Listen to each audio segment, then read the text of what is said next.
چاہنے والے ہیں کہ تمہارے لیے تو لوگ احتجاج کرتے ہیں، میرے لیے تو لوگ جان دینے اور لینے کے لیے بھی تیار رہتے تھے۔ آپ کو یاد ہوگا مصطفیٰ کمال صاحب نے گزشتہ دنوں ایک انٹرویو دیا تھا، اس انٹرویو میں انہوں نے یہ بات کہی تھی کہ الطاف حسین صاحب کے چاہنے والوں زیادہ شدت کے ساتھ تھے عمران خان کے، کیونکہ وہ الطاف حسین کے ساتھ جو چاہنے والے ہیں وہ کسی کے لیے بھی اپنی جان لے بھی سکتے، کسی کو اپنی جان دے بھی سکتے تھے اور کسی کی جان دے بھی سکتے تھے، لیکن خان کے پاس وہ شدت کے ساتھ سپورٹرز موجود نہیں ہیں جو سوشل میڈیا پر ہے۔ تو مصطفیٰ کمال صاحب نے کہا تھا کہ وہ ان کا قد ان سے زیادہ بڑا، یہ بات مصطفیٰ کمال صاحب نے کہی تھی۔ اسی بات کو دہرایا ہے سہیل وڑائچ صاحب نے اور یہ کہا ہے کہ جناب میرے چاہنے والے تمہارے چاہنے والوں سے زیادہ مضبوط تھے۔ اور پھر اس کے بعد انہوں نے جو اس کالم نے ایک بات کو عکس کیا ہے، میں ذرا سی چیزوں کو تشبیہات دینا چاہتا ہوں کہ اس وقت میرے بھی سپورٹر کراچی، حیدرآباد اور اربن سندھ کے اندر بہت زیادہ موجود ہے، لیکن وہ نکلنے کے لیے تیار نہیں ہے۔ بالکل اسی طریقے سے کہ جیسے پنجاب میں تمہارے بے تحاشا سپورٹرز موجود ہیں، وہ ووٹ تو تمہیں دے دیتے ہیں لیکن تمہارے لیے نہیں نکلیں گے۔ اس صورتحال میں بہتر راستہ یعنی کہ میرے ساتھ جو ہوا کہ میری جماعت کو ٹکڑے ٹکڑے کر دیا گیا اور مجھ پر پابندی بھی لگا دی گئی، اگر تم نے بھی اسی روش کو اختیار کیا تو اس کے بعد تمہارے اوپر بھی مزید پابندیاں لگتی جائے گی اور ایک وقت ایسا آئے گا کہ پھر تمہاری بات سننے والا کوئی نہیں ہوگا۔ یہ بات اشارتاً تشبیہتاً سہیل وڑائچ صاحب نے اپنے کالم کے اندر لکھی ہے، جس کا آخر نقطہ یہ ہے کہ جناب پاکستان کے اندر جو مقتدرہ قوتیں ہیں وہ زیادہ طاقتور ہیں اور بہتر یہ ہے کہ اگر آپ کو اپنی سیاست اور بقا کو آگے کنٹینیو کرنا ہے تو اس کے لیے ضروری یہ ہے کہ آپ مفاہمت کا راستہ اپنائیے۔ دوسری طرف یہ وہ تشبیہتاً خط ہے، اس میں بہت ساری باتیں سملر کہی جا سکتی ہے، لیکن آج کل الطاف حسین صاحب عمران خان صاحب کو حقیقت میں یہی مشورہ دیتے ہیں کہ مزاحمت کی جائے اور ان کے چاہنے والوں سے بھی کہتے ہیں کہ جناب خان صاحب کی سپورٹ کی جائے۔ یہاں دو باتیں بڑی اہم اور امپورٹنس رکھتی ہے اور وہ یہ ہے کہ کیا مزاحمت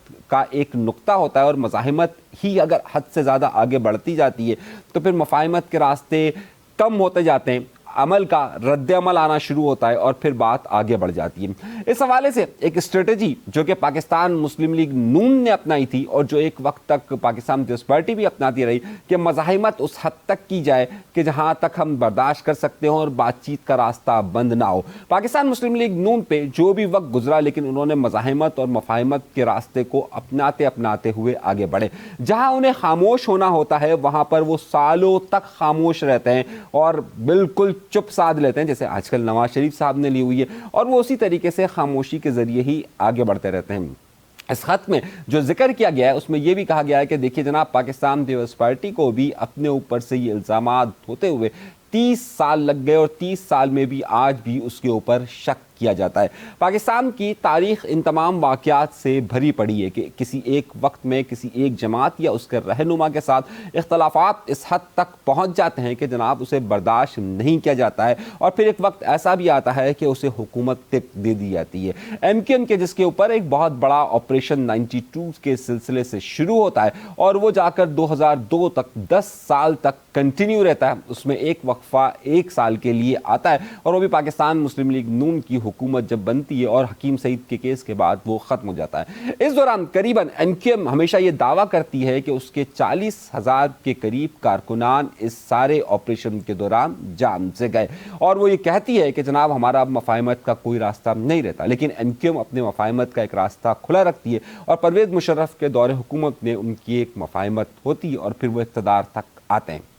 اب اس میں ایک بڑا اہم پیریڈ یہ ہوتا ہے کہ جب رجیم چینج ہوتی ہے تو رجیم چینج ہونے کے بعد تھاٹ پروسیس بھی چینج ہوتا ہے۔ تو کیا آئندہ دنوں کے اندر اگر یہی رجیم یا یہی سارے معاملات برقرار رہے تو عمران خان کے لیے کوئی سپورٹ کا راستہ رہے گا؟ تو اس خط سے عکس یہ ہوتا ہے اور اس حالات اور واقعات سے رہتا ہے کہ تاحال اگر یہی صورتحال رہتی ہے تو شاید امیدیں کم رہے اور چیزیں آگے نہ بڑھ سکے۔ اس خط کو ہم استعارے کے طور پر تو لے سکتے ہیں، تشبیہات کے طور پر بھی لے سکتے ہیں، لیکن اس خط کے اندر جو سب سے امپورٹنٹ بات یا جس طرف وہ صحافی سہیل وڑائچ نے بتانے کی کوشش کی ہے کہ جناب مزاحمت کے ساتھ مفاہمت ہی بہتر راستہ ہوگا، صرف مزاحمت کسی بھی نتیجے تک نہیں پہنچ سکے گی، ورنہ پھر انجام آپ کو معلوم ہے کہ کس حد تک ہوگا اور کب تک کون لڑ سکتا ہے، یہ بھی بڑا اہم فیصلہ ہے۔ بالکل خان صاحب نے 500 سال تک لڑنے کی بات ضرور کی ہے، لیکن کون جیتا ہے تیری زلف کے سر ہونے تک، یہ بڑا مشہور غالب کا شعر ہے کہ کون جیتا ہے تیری زلف کے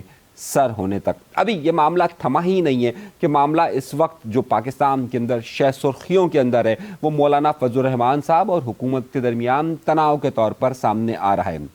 لیکن اس تناؤ پر جو کچھ آج ہوتا رہا، آج خود مولانا فضل الرحمان صاحب نے اپنے سے الگ مسلک یعنی کہ مفتی منیب الرحمان صاحب جن کا بریلوی مسلک سے تعلق ہے ان کو اپنے ساتھ ملاتے ہوئے ان کے ساتھ ایک پریس کانفرنس کی جن کے بائیں طرف جو ہے وہ بیٹھے ہوئے تھے مفتی تقی عثمانی صاحب اور دائیں طرف بیٹھے ہوئے تھے مولانا فضل الرحمان صاحب. اس پریس کانفرنس کے اندر بڑا ہی اہم نقطہ سامنے بھی آیا، لیکن مجھے کچھ اور باتیں بھی کرنی ہے اور کچھ اور بڑی خبر بھی آپ کو دینی ہے، تو میں اس سلسلے کے ساتھ ہی چلتا ہوں. میں ذرا سا اس نکات پر بات کرتا ہوں.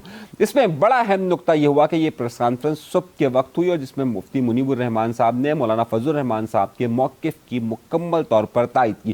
اس کا مطلب یہ کہ پاکستان کے اندر اکثریتی مسلک کے جو بڑے رہنما ہیں وہ ایک طرف جاتے ہوئے نظر آ رہے ہیں اور حکومت اس میں پس پشت ہے. لیکن اصل میں در حقیقت حکومت ہی ہے یا کوئی اور معاملات ہی ہیں. آج مولانا فضل الرحمان صاحب نے اس پریس کانفرنس میں ایک شعر پڑھا اور شعر بھی انہوں نے خوب پڑھا کہ خوب پردہ ہے کہ چلمن، خوب پردہ ہے کہ چلمن سے لگے بیٹھے ہیں، خوب پردہ ہے کہ چلمن سے لگے بیٹھے ہیں، صاف چھپتے بھی نہیں سامنے آتے بھی نہیں. اب معاملہ کون سامنے آنے کا ہے؟ مولانا فضل الرحمان صاحب نے اس میں بڑی اہم تقریر پھر اس کے بعد قومی اسمبلی کے اندر کی اور قومی اسمبلی کے اندر وہ یہ کہتے ہیں کہ ہم علماء لڑیں گے. اب کیا بات کہیے سنیے. مدارس میں تقسیم پیدا کیوں کی گئی؟ آپ چاہتے ہیں کہ علماء آپس میں لڑیں؟ اور اس کے بعد پھر انہوں نے بڑے ہی خطرناک انداز میں کہا ہے کہ مدارس غلامی قبول نہیں کریں گے. کیا ہم آزاد ملک نہیں ہیں؟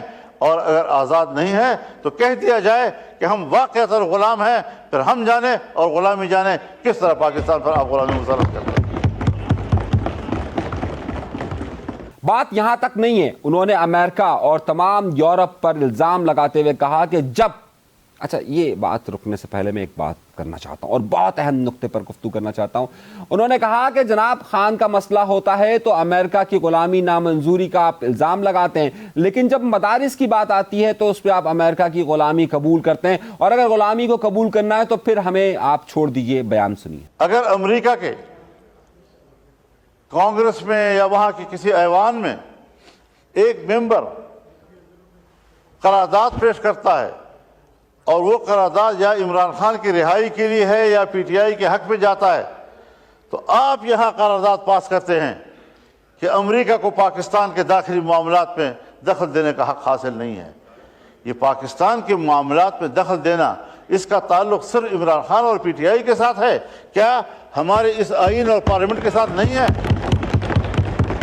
جو معاملہ نظر آتا ہے یوں نظر آتا ہے کہ مفاہمت کی طرف جائے گا یا مزاحمت کی طرف جائے گا. یہ بڑا اہم نقطہ ہے. لیکن اس پوری ڈیبیٹ کے اندر جو خبر کا عنصر میں آپ کو دینا چاہتا ہوں وہ یہ ہے کہ پس پردہ حکومت ہر ممکن کوشش کر رہی ہے کہ مولانا صاحب کے ساتھ کوئی مفاہمت کا معاملہ ٹھہر پائے اور کسی ایک نقطے پر آ سکے. لیکن مولانا صاحب نے آج بھی کہا کہ جناب یہ تو قانون کا حصہ ہو چکا، اس کے بعد آپ کو اگر کوئی تبدیلی لانی ہے تو وہ واضح ہے. وہ آج ایم کیو ایم کے وفد کے ساتھ انہوں نے پریس کانفرنس کرتے ہوئے کہا، کیا کہا ذرا سنیے. ہماری کتابوں میں جو میں نے پڑھا ہے اس کے تحت یہ ایکٹ بن چکا ہے. نقطہ یہاں نہیں ہے.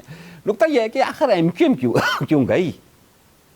اب میں آپ کو بڑی اہم خبر دینے والا ہوں. آخر ایم کیو ایم مولانا کے پاس کیوں گئی ہے؟ یہ بڑا وہ سوال ہے کہ جناب بلاول بھٹو زرداری صاحب جاتے رہے، آصف علی زرداری صاحب جاتے رہے، شہباز شریف صاحب جاتے رہے، رانا ثناء اللہ جاتے رہے، محسن نقوی جاتے رہے، فیصل واؤڈا جاتے رہے، تو اب باری آئی ہے تو ایم کیو ایم کی کیوں آئی ہے؟ یہ بڑا اہم سوال ہے. اب اس سوال کی بہت ساری وجوہات ہیں، کچھ جگہوں پر الگ الگ باتیں، لیکن میں آپ کو ساری اندر کی کہانی بتانا چاہتا ہوں کہ معاملہ کیا ہے. اس وقت جو بڑا غصہ ہے، جو بہت شدید غصہ ہے مولانا صاحب کو، وہ بلاول صاحب پر ہے. اب وہ بلاول صاحب پر کیوں ہے میں بتاتا ہوں. بلاول صاحب نے یہ یقین دہانی کروائی تھی کہ اگر آپ 26ویں آئینی ترمیم کے ساتھ کھڑے ہوتے ہیں تو اس میں جو آپ کے 2 بل ہیں اس کی منظوری پر بھی ہمیں کوئی حرج نہیں ہوگا، اور اس بات کی گارنٹی میں لیتا ہوں. جب انہوں نے گارنٹی لی اور آصف علی زرداری صاحب کے پاس جا کر 28 اکتوبر کو یہ معاملہ رک گیا تو وہاں پر آ کر مولانا صاحب نے اپنی تمام تیروں کو برسانا شروع کر دیا آصف علی زرداری اور پاکستان پیپلز پارٹی پر، جس کے بعد مولانا صاحب سے ملنے بلاول بھٹو زرداری صاحب گئے، 2 گھنٹے کی ملاقات ہوئی لیکن وہ ناکام رہی۔ بات سمجھ آئی آپ کو؟ اس کے بعد جو اس مذاکرات کا مین حصہ تھے وہ تھے محسن نقوی صاحب۔ محسن نقوی صاحب پر بالواسطہ یا براہ راست یہ کہا جاتا ہے کہ وہ پاکستان کی مقتدرہ قوتوں کی نمائندگی کرتے ہیں، لیکن مولانا صاحب سے جب اس مقتدرہ قوتوں کے حوالے سے سوال کیا گیا تھا تو انہوں نے یہی کہا کہ صاف چھپتے بھی نہیں، سامنے آتے بھی نہیں، تو محسن نقوی کے ساتھ تو معاملات ہو ہی نہیں سکتے۔ صاف چھپتے بھی نہیں، سامنے آتے بھی نہیں، خوب پردہ ہے کہ چلمن سے لگی بیٹھی ہو۔ پھر رانا ثناء اللہ کا وفد گیا، انہوں نے کہا کہ جناب آپ نے بڑی باتیں کہی تھی، وہاں پر بھی معاملات طے نہیں ہو سکے کیونکہ نواز شریف صاحب کے ساتھ ان کی بات چیت کے معاملات اب اس طریقے سے نہیں ہیں۔ اب رہ دے کر فیصل واوڈا گئے، فیصل واوڈا کے پاس بھی معاملات طے نہیں ہو سکے۔ اب ایم کیو ایم کیوں گئی؟ وہ تو آج اچھا ایم کیو ایم کے وفد میں کون کون گیا، یہ بڑا اہم نقطہ ہے۔ آپ دیکھیے governor Kamran Tessori, M Q M کے چیئرمین خالد مقبول صدیقی، فاروق ستار، مصطفیٰ کمال صاحب کیوں نہیں گئے؟ پھر شعر یاد رکھیے کہ صاف چھپتے بھی نہیں، سامنے آتے بھی نہیں۔ وہ جو میں تعلقات کے بارے میں آپ سے کہہ رہا تھا، جو میں نے اپنے پچھلے پروگرام میں کہا تھا، جس پر فیصل واوڈا کا معاملہ ہوا تھا اور فیصل واوڈا کے معاملے میں کوئی بیان سامنے نہیں آیا تھا، اور فیصل واوڈا نے گورنر سندھ پر جو تنقید کی تھی، اب ایک نئی خبر بھی آ رہی ہے کہ گورنر سندھ صاحب نے کوئی ایسی بات کہی تھی کہ جو کہ فیصل واوڈا کے متعلق اچھی نہیں تھی، اور اس کی ریکارڈنگ لے کر ایک صاحب پہنچ گئے فیصل واوڈا کے پاس اور فیصل واوڈا نے اس کے بعد تنقید کی۔ مجھے خوشی ہوئی کہ گورنر کامران ٹیسوری صاحب نے اس بات کا اقرار کیا کہ جس یونیورسٹی سے وہ پڑھے ہوئے ہیں وہیں پر ہم بھی پڑھے ہوئے ہیں، تو ظاہر ہے دونوں کی یونیورسٹی تو ایک ہی ہے۔ آپ مجھ سے زیادہ سمجھتے ہیں، مجھ سے زیادہ قابل ہیں، مجھ سے زیادہ بات کو سمجھتے ہیں، تو یہ معاملہ جائے گا کہاں؟ یہ بڑا اہم نقطہ ہے۔ لیکن آج مجھے ایک بڑے معتبر ذرائع نے یہ خبر دی ہے، بڑے معتبر ذرائع نے خبر دی ہے کہ کامران ٹیسوری صاحب فی الحال وہ جو انہوں نے کہا تھا 1 ہفتے میں جا رہے ہیں، 2 ہفتے میں جا رہے ہیں یا 2 مہینے بعد جائیں گے، 1 ہفتے 2 ہفتے میں تو نہیں جا رہے، یہ میں آپ کو پکی خبر دے رہا ہوں۔ یہ 2 ہفتوں کے بعد کیا ہوگا یہ ایک الگ بحث ہے، لیکن فی الحال وہ نہیں جا رہے۔ اچھا بہرحال خبر یہ تھی کہ ایم کیو ایم کو کیوں کیا گیا، 2 وجوہات تھی۔ ایک تو کیونکہ جو مولانا صاحب کے اپوزٹ یعنی کہ مولانا صاحب کے مخالف علماء کرام ہیں، ان کا موقف یہ ہے کہ ہمیں وزارت تعلیم کے ساتھ ہی رہنا ہے، اور ایم کیو ایم وزارت ان علماء کے ساتھ ایک کانفرنس کر چکی ہے، ان کے ساتھ ایک پروگرام میں شریک ہو چکی ہے، خالد مقبول صدیقی صاحب اس پروگرام میں شامل تھے،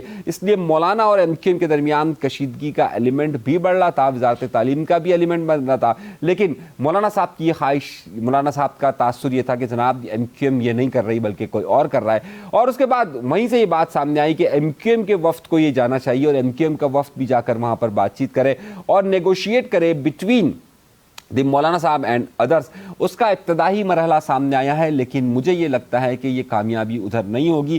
خبروں میں تو رہا جا سکے گا، لیکن یہاں پر یہ معاملات دال گلنے والی نظر نہیں آ رہی ہے۔ ایک اور بڑی خبر کی طرف چلتے ہیں، اور اب بڑے عجیب بات سامنے آنا شروع ہو رہی ہے۔ ایک صاحب ہیں جو کہ بہت اہم صاحب ہیں، ان کا نام ہے رچرڈ گرینل۔ رچرڈ گرینل صاحب کو مشیر بنایا گیا ہے ٹرمپ انتظامیہ کے اندر۔ اب رچرڈ گرینل کون ہے؟ رچرڈ گرینل وہ ہے کہ جس نے عمران خان کی سپورٹ میں مختلف ٹویٹس کی تھی اور عمران خان کو ایک عوامی لیڈر قرار دیا تھا۔ یہ خان صاحب سے بڑے ہی متاثر نظر آتے ہیں، لیکن جب یہ ان کی مشیر کا اعلان ہوا تو تحریک انصاف کے لوگوں نے یہ بات کہنا شروع کر دی کہ اب جب بہت جلد انقلاب آئے گا، اور اب وہ کابینہ آ چکی ہے ٹرمپ کے ساتھ کہ جو کہ خان کو اپنا ہیرو تصور کرتی ہے، تو اب خان کو نکالنا تو بہت آسان کام ہوگا۔ اس کے بعد حکومتی حلقوں میں ایک کھلبلی سی مچی اور حکومتی حلقوں کی طرف سے مختلف بیانات کا سلسلہ شروع ہوا رچرڈ گرینل کے حوالے سے، اور ان کے خلاف مختلف اسکینڈلز اور چیزیں سامنے آنا شروع ہو گئی۔ جیو نیوز کو اس وقت حکومت کا بڑا ہی اہم ترجمان تصور کیا جاتا ہے۔ جیو نیوز کے ٹویٹر ہینڈلر پر جو خبر لگی وہ میں آپ کے سامنے رکھ رہا ہوں، ذرا اس کو دیکھیے۔ اس میں یہ لکھا ہوا ہے کہ ہم جنس پرست آپ سمجھتے ہیں نا؟ ہم جنس پرست سمجھتے ہیں آپ؟